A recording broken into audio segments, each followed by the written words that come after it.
নির্বাচন বিলম্বে ষড়যন্ত্রের গন্ধ পাচ্ছে বিএনপি। দ্রুত নির্বাচন না দিলে খারাপ পরিণতির হুঁশিয়ারি দিয়েছেন বিএনপি চেয়ারপারসনের উপদেষ্টা জয়নুল আবদিন ফারুক। আর ষড়যন্ত্রের পথ ছেড়ে দেশে সুষ্ঠু নির্বাচনের স্বার্থে সব রাজনৈতিক দলকে অন্তর্বর্তী সরকারকে সহযোগিতা করার আহ্বান জানিয়েছেন বিএনপির স্থায়ী কমিটির সদস্য মির্জা আব্বাস।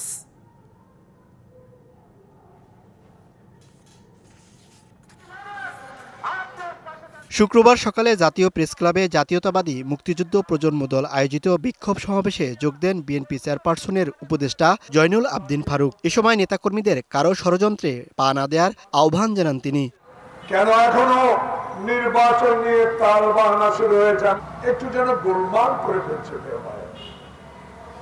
একটা যেন কোথায় কিসের ষড়যন্ত্রের গন্ধ পাওয়া যাচ্ছে। নির্বাচন নিয়ে কোনো চক্রান্ত হলে আমরা মাথা নত আল্লাহ ছাড়া কারো। এদিকে রাজধানীর নয়াপল্টনে দলের কেন্দ্রীয় কার্যালয়ে ঢাকা মহানগর দক্ষিণ বিএনপির সদস্য নবায়ন কর্মসূচির উদ্বোধনী অনুষ্ঠানে যোগ দেন মির্জা আব্বাস। বলেন, অন্তর্বর্তী সরকারকে বিভ্রান্ত করতে নির্বাচন নিয়ে বিভিন্ন রাজনৈতিক দল নানামুখী বক্তব্য দিচ্ছে।